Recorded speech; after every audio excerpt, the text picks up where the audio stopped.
penelitian Charles Louis Damai epigraf Perancis juga mengatakan ini adalah makam asli Muslim. Namun nama-nama ini bersumber pada berita tradisi Ratu Kencana Wungu dan Putri Anjasmara. Mari kita memasuki lokasinya. Semoga kemudian bukti-bukti ini terus kemudian lestari ya, dan bermanfaat untuk menyimak kesejatiannya kedua makam yang sangat mulia ini. Nah, kita saat ini ditemani ya spiritualis muda kita, itu guys, jangan lupa like, subscribe, dan komen ya kan.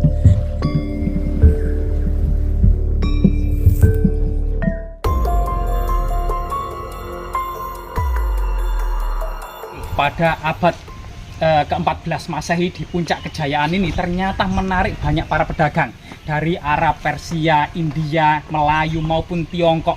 Dan dalam catatan Mahuan Yin Ye Sen Lang tahun 1430 ya, mengatakan bahwasanya sebagian besar pedagang tersebut adalah Muslim. Di makam Troloyo ini banyak diteliti oleh ilmuwan Belanda, termasuk kemudian epigraf Perancis Louis Charles Damai juga mencatat bahwasanya makam-makam ini asli makam era kerajaan Majapahit. Bahkan nisan-nisan tertua ada yang diduga era Tribuana Wijaya Tunggadewi, dan nisan-nisan juga ada yang terpahat angka tahunnya adalah 1298 Saka atau tahun 1376 Masehi. Artinya banyak pula para pejabat tinggi atau keluarga dekat raja-raja Majapahit yang memeluk agama Islam. Termasuk di belakang kita ini merupakan yang menurut tradisi itu adalah makam Ratu Kencana Wungu dengan Putri Anjasmara secara tradisi masyarakat. Namun memang makam yang ada di belakang itu sejatinya memang makam Muslim. Namun memang tidak ada inskripsi, hanya angka tahun saja, sehingga kemudian kita sulit kemudian melacak kesejatiannya siapa almarhum yang dimakamkan. Namun berita tradisi itu mengatakan adalah Ratu Kencana Wungu. Munculnya istilah Ratu Kencana Wungu dan Putri Anjasmara terdapat dalam serat Damarwulan yang diduga ditulis pada abad ke-18, yang saat ini serat tersebut menjadi koleksi British Library atau Inggris ya, sebuah catatan atau manuskrip terindah, sehingga kemudian di dalamnya penuh dengan tulisan-tulisan Jawa baru dan gambar-gambar yang mengungkapkan kehidupan orang-orang Jawa pada abad ke-18 atau ke-17. Sehingga kemudian dalam catatan serat Damarwulan tersebut dikatakan bahwasanya Ratu Kencana Wungu ini adalah seorang ratu penguasa kerajaan Majapahit yang pada waktu itu Majapahit dirundung pemberontakan oleh Kebo Marcuet, sehingga Ratu Kencana Wungu ini kemudian bernazar siapa saja yang berhasil menumpas Kebo Marcuet akan dijadikan suami. Yang ternyata yang berhasil menumpas Kebo Marcuet adalah Minak Jinggo, Adipati Belambangan atau Banyuwangi. Sehingga kemudian Minak Jinggo karena tampangnya buruk rupa, Ratu Kencana Wungu enggan menikah dengan Minak Jinggo. Akhirnya Minak Jinggo pun memberontak dan melawan Ratu Kencana Wungu. Pada suatu ketika ada seorang abdi ya, atau budak dari patih Majapahit yang bernama Logender. Abdi tersebut bernama Damarwulan. Patih tersebut juga memiliki putri cantik jelita yang bernama Ratu Ayu, atau bukan Ratu ya, ada Putri Anjasmara, dan memiliki saudara Layang Seto dan Layang Kumitir. Putri Anjasmara ini pun jatuh cinta dan menikah secara sembunyi-sembunyi dengan Damarwulan. Akhirnya Damarwulan ini dikirim ke Belambangan untuk menumpas Minak Jinggo, dan ternyata kemudian kesaktian Minak Jinggo, Damarwulan kalah, dipenjara. Namun karena ketampanan Damarwulan, istri dari Minak Jinggo yaitu Wahita dan Puyengan jatuh cinta kepada Damarwulan, berhasil kemudian membocorkan ilmu kesaktian Minak Jinggo, sehingga kemudian Minak Jinggo berhasil kemudian ditumpas oleh Damarwulan. Sehingga kemudian Damarwulan berhasil menumpas Minak Jinggo, menjadi suami Ratu Kencana Wungu sekaligus menjadi suami Putri Anjasmara, Dewi Puyengan dan Dewi Wahita sekaligus. Ini sebuah cerita legenda dalam serat Damarwulan. Sejatinya kemudian para raja dan ratu kerajaan Majapahit ya, itu memang tidak ada yang namanya Ratu Kencana Wungu maupun kemudian nama Damarwulan. Kemungkinan Damarwulan ini berasal dari daerah atau ibu kota kerajaan Majapahit yang bernama Trohwulan ya, atau Caitra Wulan. di mana kemudian raja-raja Majapahit yang kita ketahui Dyah Wijaya, sang pendiri kerajaan Majapahit ini, yang memerintah Majapahit antara tahun 1293 sampai 1319, digantikan Jayanegara yang memerintah kemudian tahun 1309 ya, sampai 1328 Masehi, sehingga kemudian digantikan oleh adiknya yaitu Tribhuwana Tunggadewi. Tribhuwana Tunggadewi memerintah Majapahit antara tahun 1328 sampai 1350. Kemudian digantikan putranya yaitu Dyah Hayam Wuruk yang memerintah Majapahit antara tahun 1350 sampai 1389. Digantikan Wikramawardhana menantunya yang menikah dengan Pramodya Kusumawardhani ya, Kusumawardhani. Terkadang Kusumawardhani lah diidentikan dengan Ratu Kencana Wungu. Namun kemudian ternyata setelah Wikramawardhana yang memerintah Majapahit tahun 1389 sampai 1429 digantikan oleh Suhita. Nah, ada juga kemudian di balik kisah Ratu Kencana Wungu ternyata juga berlatar belakang kehidupan Ratu Suhita yang memerintah Majapahit antara tahun 1429 sampai 1447. Kemudian digantikan Kertawijaya ya, tahun 1447 sampai 1453. 3 tahun Majapahit tidak memiliki raja, the vacuum of power. Kemudian digantikan oleh Girisahwardhana atau Briwengker tahun 1456 sampai 1474. Kemudian 7 tahun 1474 inilah kemudian naiklah dia Suraprabawa. Tapi 2 tahun setelah itu dikudeta oleh Breh Kertabumi antara tahun 1478 sampai 1468 sampai 1478. Kemudian terakhir adalah dia Ranawijaya yang memerintah Majapahit antara tahun 1474 sampai 1519 versi Profesor Hasan Jafar ya dari Universitas Indonesia. Jadi kemudian coba kita memasuki area yang paling sakral dan paling magis masyarakat kemudian dan cerita tutur yang berkembang hingga saat ini maupun catatan-catatan kolonial Belanda pada abad ke-19 maupun penelitian Charles Louis Damai epigraf Prancis juga mengatakan ini adalah makam asli Muslim, namun nama-nama ini bersumber pada berita tradisi Ratu Kencana Wungu dan Putri Anjasmara. Mari kita memasuki lokasi ya. Jadi Rahayu kita memasuki area paling magis dan sakral. Jadi makam ini sejak awal ditemukan berada di sebuah gundukan tanah di dalam cungkup yang artinya ditinggikan karena kedudukan dan kemuliaan dari yang dimakamkan. Bahkan yang sangat luar biasa sekali di samping dari nisan kaki Ratu Kencana Wungu ada sebuah prasasti Jawa kuno ya. Nuwun sewu, Rahayu Mbak, permisi, putulipun sowan coba mengungkap. Nah, di sini ada balok angka tahun. Nah, ini kan mungkin kamera bisa di zoom atau didekatkan. Nah, di sini ada semacam prasasti yang sangat langka dan ternyata sangat kuno. Angka tahunnya terbaca 1302 Saka. 1302 Saka atau tahun 1380 Masehi. Tadi masa Raja Hayam Wuruk ini ya. Jadi masa Raja Hayam Wuruk ini adalah bukti autentik dan kredibel yang menjadi pertanda bahwasanya di sini ada prasasti angka tahun masa Raja Hayam Wuruk yaitu tahun 1302 Saka atau tahun 1380 Masehi ya. Ya, semoga kemudian bukti-bukti ini terus kemudian lestari ya dan bermanfaat untuk menyibak kesejatiannya kedua makam yang sangat mulia ini. Nah, kita saat ini ditemani ya spiritualis muda kita yaitu Assalamualaikum Kang. Ini bersama spiritualis muda kita yaitu Kang Gun atau yang disebut juga Joko Linglung. Joko Linglung. Nah, luar biasa sekali Kang, kita bisa kolaborasi dan berkesempatan duduk bersama serta bertawasulan di makam yang sangat keramat ini yang menurut tradisi masyarakat kedua makam ini adalah makam Gusti Ayu Ratu Kencana Wungu maupun yang sebelahnya adalah makam Gusti Raden Ayu Anjasmara.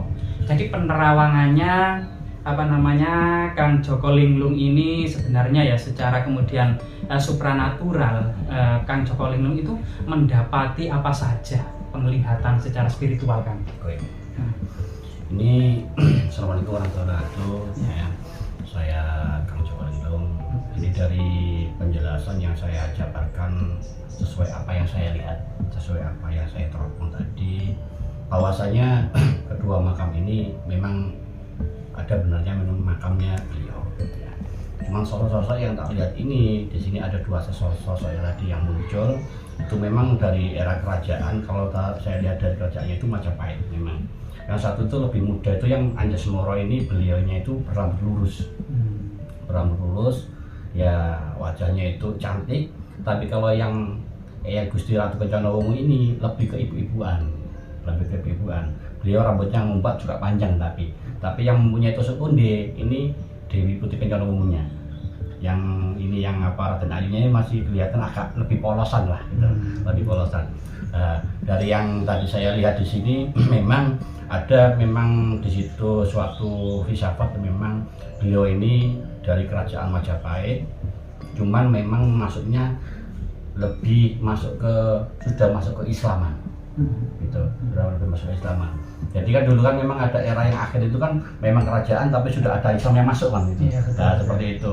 Lah pemeluk agama ini beliau juga sudah pernah beberapa versi lah, orang-orang kan mengatakan ada yang agama Hindu, ada yang agama Islam. Tapi kalau menurut rombongan saya ini sudah ada masuk Islamnya juga.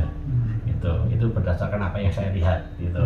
Jadi kita kalau ngomong soal mistik Mas ya, kita tidak bisa untuk menyamakan antara satu sama yang lainnya. Karena mistik itu bisa jadi ngapunten, zaman dulu itu orang itu sakti-sakti, bisa mali rupa kan gitu loh. Sekarang wujudnya cewek, besok bisa cowok. Sekarang wujudnya ini kayak cantik, besok bisa jelek gitu. Kalau sosok yang saya tangkap yang beliaunya yang sini tadi yang hadir yang cowok itu seperti apa ya, kalau dibilang itu orang kerajaan pakai mahkota, tapi ini nggak pakai pakaian di atas, itu pakai kerajaan ini.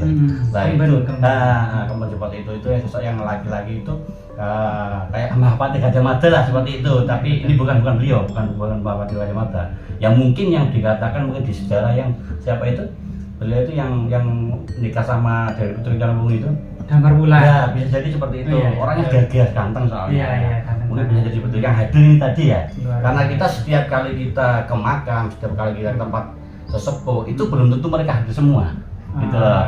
Yang saya lihat barusan itu tadi, yang hadir insya Allah 3 itu tadi. Jadi Dewi Putri Kencana Wungu yang berwujud ke ibu-ibuan itu yang memang cantik, cuma masih lebih cantik kan yang Anjas Moronya. Anjas Moronya kelihatan lebih mudah, rambutnya lurus, terus juga pakai kayak ini juga kayak mahkotaan tapi buat yang cewek itu loh, seperti itu. Jadi kalau menurut saya kesimpulannya di sini memang benar adanya itu makam ini. Mohon maaf, ini yang tusuk konde ini ada yang dipendam di sini. Yang beberapa pusaka ada di sini ya. Jadi sebenarnya bukan cuma sekedar, kalau zaman dulu kan kadang bilang ini makam ini cuma sekedar petilasan atau enggak, ini ada pusaka juga ya, termasuk tusuk konde. Pusaka tusuk konde itu. Kalau zaman sekarang tusuk konde mungkin nggak ada nyalinya kan, tapi kalau zaman dulu bisa buat apapun gitu loh, seperti itu ya. Ya. Dari saya penjelasannya cuma itu aja. Jadi teman-teman ya, memang Majapahit itu yang sangat besar, mampu ya memayungi Nusantara dengan alat-alat yang sangat sederhana. Siapa bilang sederhana ya? Kesaktian zaman dulu saat ini memang seakan-akan seperti sains yang hilang ya. Dijelaskan dari Kang Gun tadi, itu ada semacam transfigurasi. Jadi orang-orang dahulu itu bisa merubah bentuknya. Kadang menjadi tua, ternyata kadang menjadi muda belia, kadang menjadi cantik jenda, malih rupa ya. Itu bahasa ilmiahnya adalah transfigurasi. Tidak menutup kemungkinan semacam teleportasi, yaitu kemudian menembus ruang dan waktu ya, telekinesis ya, memindahkan benda tanpa menyentuh gitu ya, atau kemudian levitasi, terbang melayang, atau clairvoyant, yaitu melihat menembus ruang kan gitu ya, kayak emak lampir gitu ya. Itu bahasa ilmiahnya adalah clairvoyant. Termasuk kemudian komunikasi pikiran atau yang disebut juga ya telepati ya, luar biasa sekali. Jadi kita dengan kerendahan hati ya, sangat luar biasa yang dijelaskan oleh Kang Gun tadi. Ternyata memang ilmu-ilmu itu adalah semacam sains yang hilang, atau dahulu memang pernah ada, dan itu sebuah fakta dan realita yang tidak bisa dipungkiri. Oke, satu kali Kang Gun, banyak sekali para perziarah di sini, dan sebagian masyarakat itu percaya doa-doa mudah dikabulkan. Bahkan pada musim pencalonan lurah saat ini, kepala daerah ya, bupati, gubernur, itu kemudian banyak yang datang sowan menemui Ratu Kencana Wungu, dan dikatakan bahwasanya siapa saja yang datang ke sini itu kemudian diberikan apa namanya Pak ya? Munajat. Munajat, dan sehingga kemudian mereka berhasil menduduki sesuai apa yang diinginkan. Gimana pandangan Iya, iya. Kang Gun? Ya memang benar, bukan cuma di sini aja. Dimanapun dari pengalaman saya di perjalanan di Supranatural sama ini ya, memang saya ini kan dari kecil, dari bahan saya sendiri. Iya, Kalau iya. ibarat orang saya tirakat itu ese kalah karo mbah. Jadi cuma setempel aja gitu lah. Iya, iya, iya. Itu dari pengalaman saya di mana-mana itu memang di setiap tempat itu mempunyai suatu kelebihan masing-masing. Lah kelebihan itu bisa diambil dari riwayat beliau. Beliau dulu itu sebagai seorang apa? Ya, kayak pusaka ya, pusaka. Kayak pusaka itu kan nggak semua pusaka multifungsi. Ada pusaka ini buat tolak, ada pusaka ini buat pengasihan, ada pusaka ini buat jaga rumah. Nah seperti itu. Sama juga makam. Kalau makam ini setiap kali orang kayak pejabat kayak apa ziarah di tempat ini, kalau memang benar-benar itu benar-benar istiqomah, benar-benar tujuannya itu positif, ya insya Allah bisa dikabulkan. Karena apa itu? Karena sesepuh ini benar-benar apa ijabahi. Jadi sesepuh ini kalau beliau dikatakan mati kan bukan mati tapi masih ada. Beliau bisa mendampingi siapapun yang memang berdoa di sini, mendoakan. Dan sesepuh yang zaman dulu itu ikut itu membantu. Prosesnya seperti apa? Kalau pencalonan bupati kayak gini kan sering-sering ya, bupati, kepala desa sampai gubernur. Beliau sih terakat di sini.